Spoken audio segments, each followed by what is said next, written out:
Okay, so hello everybody. Today we are going to study the gastroesophageal reflux disease GERD. As the name suggests, definition is reflux of gastric contents into the esophagus resulting in inflammation of esophagus caused by H plus ions, pepsin and bile salts. As we see the normal human anatomical stomach and esophagus, so then we can see this is the lower esophageal sphincter, which is located below the diaphragm.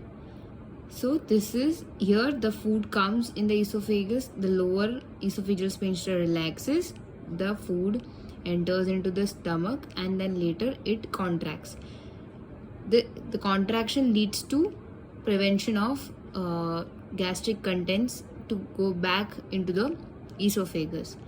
But in this disease, due to inflammation of esophagus known as esophagitis or hiatus hernia, which we will read ahead, the sphincter relaxes and the gastric contents present in the stomach goes back into the esophagus, leads to regurgitation. So let's see the etiopathogenesis.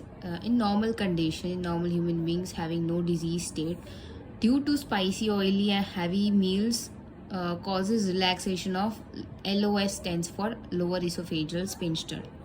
In diseased condition, that is esophagitis, inflammation of esophagus, which leads to increased reflux gastric contents which stays for longer period into the esophagus, which further leads to lower mucosal resistance.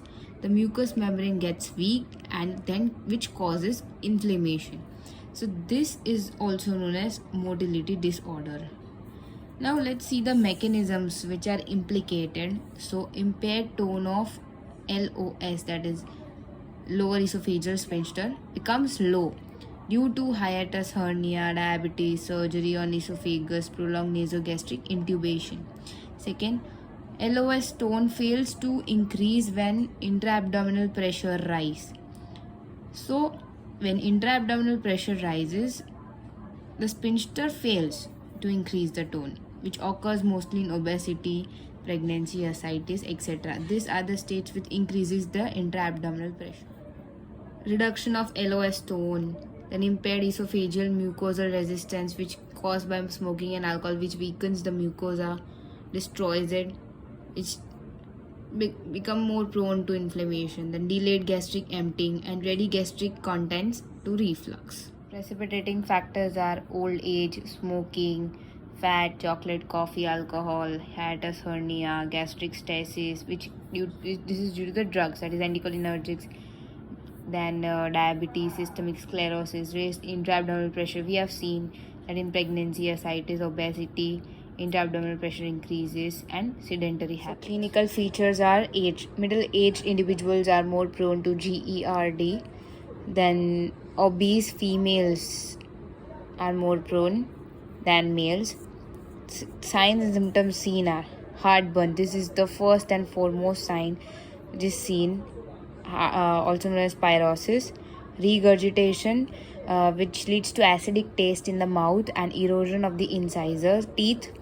Then stenosis, which leads to dysphagia, known as that is difficulty in swallowing, and chronic cough or hoarseness. Sometimes the regurgitated substances also enters into the larynx, into the trachea and to the lungs, which causes asthma. Diagnosis for GERD are endoscopy of esophagus and stomach, barium swallow method, manometry to check the pressure, Bernstein's test, in which N by 10 HCl is infused to see the difference between the esophageal pain and angina, and continuous 24-hour gastric intraluminal pH monitoring. This is the most accurate method. Now, one of the main complication of GERD is Barrett's esophagus. It is a pre-malignant condition. Normally, if we see esophagus, we have stratified squamous epithelium cells. But due to GERD, mucosa changes into tall columnar cells which are normally present in intestine. It undergoes intestinal metaplasia. So which leads to esophageal adenocarcinoma, malignant condition. This is the picture showing Barrett's esophagus in which tall columnar cells are present. Let's go to the treatment of GERD. So first and foremost is lifestyle changes. Alcohol, smoking, obesity, everything has to be corrected. So alcohol and smoking should be avoided. Obesity has to be reduced. Loss of weight. Then next is reduce fatty and spicy food.